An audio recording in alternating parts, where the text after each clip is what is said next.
اگر حکومت سازی جو ہے وہ قریب نہ آ رہی ہوتی سر تو آپ کو یاد ہے کتنی شدت سے نصرت جاوید صاحب اس پروگرام میں کہہ رہے تھے آپ کو کہ میاں صاحب بہت خفا ہیں اور لوگوں سے ملنا پسند نہیں کرتے اور اپنے کمرے میں ہی بند رہنے کو ترجیح دے رہے ہیں. ہاں وہ بتایا آپ نے. آج کیا ہوا ہے؟ سر سنا ہے وہ ملکہ کوثار ہی کہتے ہیں. نہیں تو وہ آئے کیسے؟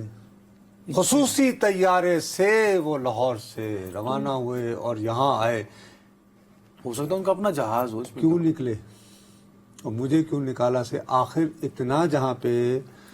نہیں انہوں نے آپ کو نہیں پتا، انہوں نے شاید وہ پچھلے 2-3 دن پہلے اپنا سینئر رہنماؤں کا ایک اجلاس بلایا تھا نون لیگ کا. سر وہ بلا لینے سے پہلے بھی کچھ ہوا تھا، لیکن اب مصیبت یہ ہے کہ آپ نے چونکہ کٹا کھول دیا ہے وقت ضائع کرنے کے لیے. تو میں آپ کی کلیئرٹی کے لیے میں نے عامر سعید عباسی صاحب کو زحمت دی ہے. ان کو اس لیے کہ آپ اس کو بہت بڑا واقعہ جو کہہ رہے ہیں نا، آج اسلام آباد کی تین نوٹیفیکیشن معطل ہو گیا نا، کینسل تو نہیں ہوا؟ نہیں معطل ہوا تو اس لیے اس کی بٹ معطلی میں وہ حلف نہیں لے سکیں گے، یہ بھی یاد رکھیے گا. عامر سعید سے بات کر لیں. السلام علیکم جی عامر. وعلیکم السلام سر. اچھا بھائی عامر، یہ خبر بہت بڑھا چڑھا کر بیان کی جا رہی ہے، برائے مہربانی اس کو پیور قانونی حوالے سے بتا دیجئے کہ 3 MLAs جو مسلم لیگ کے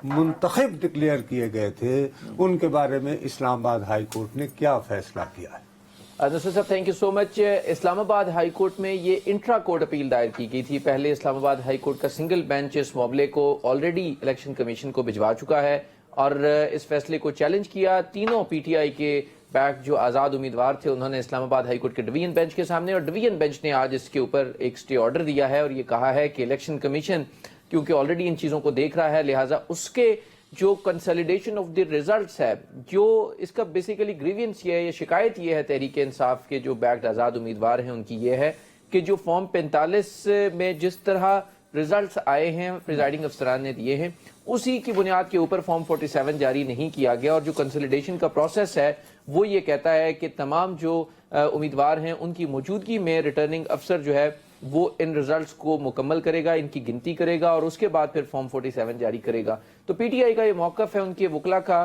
کہ یہ جو پروسیس ہے یہ فالو نہیں کیا گیا اور فارم 47 جو ہے وہ الگ جاری کر دیا گیا جس کا فارم 45 سے کوئی تعلق نہیں تھا، لہٰذا جو پروسیس ہے وہ فالو نہیں کیا گیا.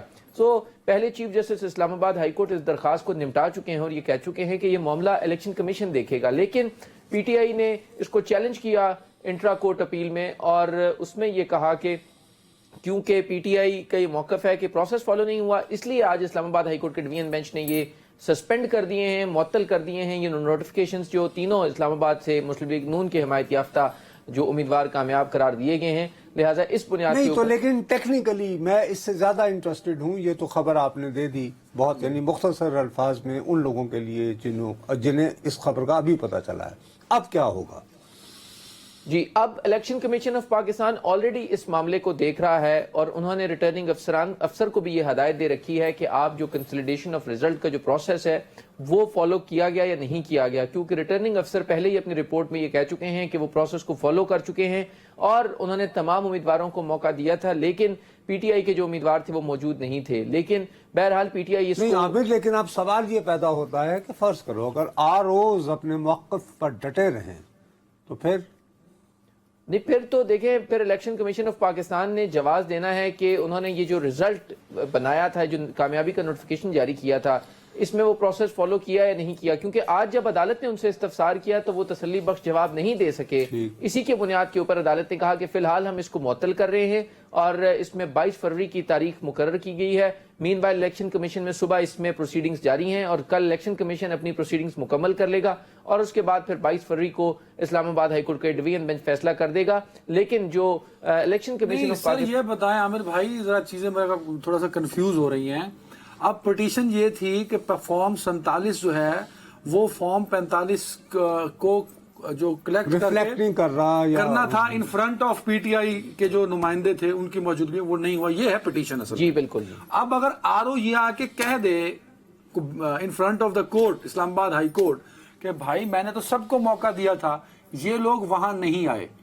تو میرا خیال میں پھر کیا بات ہوگی؟ نصرت صاحب جو پوچھنا چاہتے ہیں ذرا یہ بتائیے گا، کیونکہ جو معاملہ ہے نا فارم 45 جو پی ٹی آئی کے پاس ہیں اور جو آر او کے پاس ہیں ان کو ویریفائی کرنے کا، وہ تو ایک لمبا پروسیجر ہے۔ عامر میں یہ بھی وضاحت کر دوں کہ میں یہ سوال آپ سے اس لیے کر رہا ہوں، مجھے اس کا جواب کا اندازہ ہے، لیکن میں یہ چاہ رہا ہوں کہ ہمارے دیکھنے والوں کی اکثریت اس گما میں ہے کہ لیجئے جناب عدالتوں سے پروسیس شروع ہو گیا ہے، اب جیسے آج 3 ہوئے ہیں، ہو سکتا ہے کل 6 ہو جائیں کسی اور عدالت سے، پھر 8 ہو جائیں، اور یوں آہستہ آہستہ بتدریج مسلم لیگ نون جو ہے، جو اس کو سیٹیں ملی ہیں اس سے یہ محروم ہوتی چلی جائے گی، اور غالباً پی ٹی آئی کے جو ہارے ہوئے لوگ ہیں ان کو یہ سیٹیں مل جائیں گی، جیسے عمر ایوب بھی دعویٰ کر رہے ہیں کہ بالآخر 180 مل جائیں گی محض عدالتی عمل کے ذریعے۔ میں صرف یہ سمجھنا چاہتا ہوں کہ فرض کریں ورسٹ کم ورسٹ کہ الیکشن کمیشن یہ کہہ دے کہ نہیں صاحب ہم نے تو اپنے پروسیس کے مطابق کیا تھا اور یہ لوگ خود نہیں آئے کنسولیڈیشن کے وقت، اور کسی طرح ثابت بھی کر دیں،